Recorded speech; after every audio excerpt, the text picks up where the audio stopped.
Alors, qui est à Arte aujourd'hui?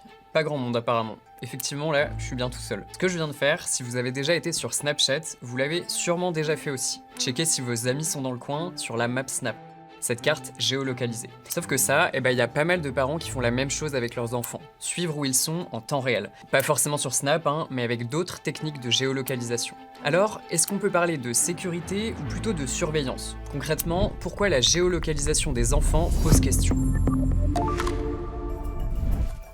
Moi c'est Romain, et dans ce format, pourquoi on se pose pas mal de questions. Le but, c'est de donner du contexte sur ce qui se passe dans le monde, et ça en moins de 5 minutes, 5 fois par semaine. Si on revient à notre géolocalisation justement, je parle de ce genre de trucs. Des petits accessoires, ici des AirTags de la taille d'une pièce. Ils sont connectés via Bluetooth à un smartphone où on peut suivre où se trouve la personne qui porte cet objet. Et le mettre dans le cartable de leur enfant, ça fait partie de la morning routine de ces mamans influenceuses. Mais ça peut se faire aussi via des applis. Par exemple, cette fille de 13 ans qui a un téléphone, sa mère, elle peut suivre ses trajets en direct. Comme ici, quand elle va chercher du pain. La boulangerie se trouve juste à côté du Relance Barbershop, donc pour moi, elle est bien localisée au bon endroit, sachant que notre maison à nous est là. Elle est pas loin. Bon, l'argument de ses parents, c'est la sécurité.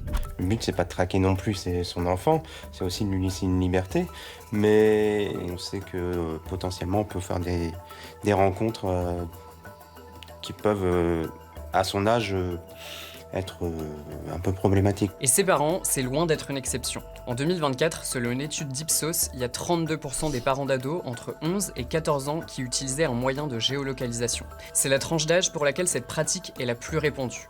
Ok, mais du coup, c'est quoi les dérives? Quel est le problème avec la surveillance? Déjà, dans l'exemple qu'on vous a montré, Eden, qui a 13 ans, elle est au courant que ses parents, en tout cas sa mère, elle la surveille. Et elle est ok avec ça.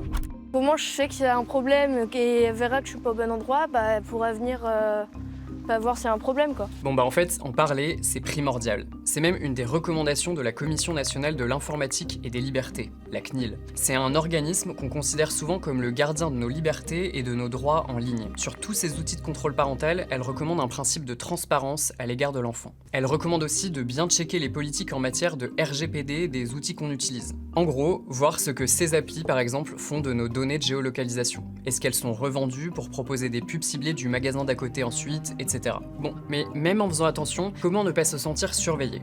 C'est compliqué. On a posé plein de questions à un sociologue qui travaille sur la question depuis 15 ans. Et il a vu des cas où cette pratique, ça remet en question la relation parent-enfant.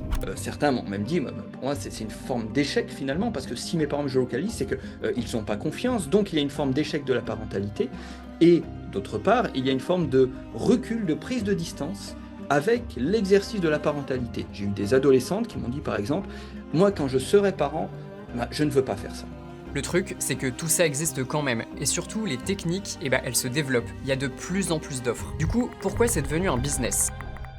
Bon, on vous a parlé d'applis, de petits boîtiers GPS, mais en fait, la gamme, elle est ultra large. Et surtout, géolocalisé, ou surveillé, comme vous préférez, c'est même devenu un argument de vente. Exemple, ces montres spécialement conçues pour des enfants dès 9 ans. Vous pouvez suivre les déplacements de votre enfant, mais aussi définir des zones de sécurité. Par exemple, l'école ou la maison. S'il y entre ou on sort, vous êtes immédiatement informé.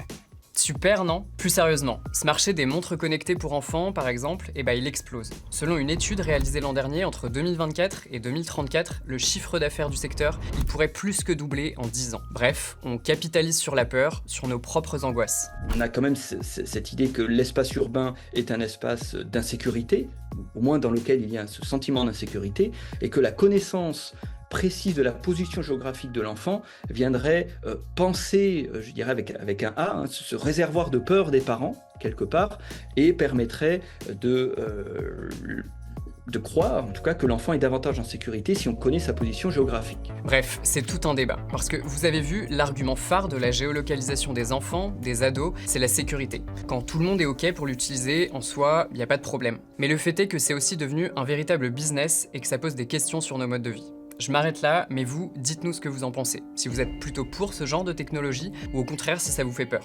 On prend aussi toutes vos remarques, vos questions, et puis aussi vos likes, vos abonnements au passage. A plus!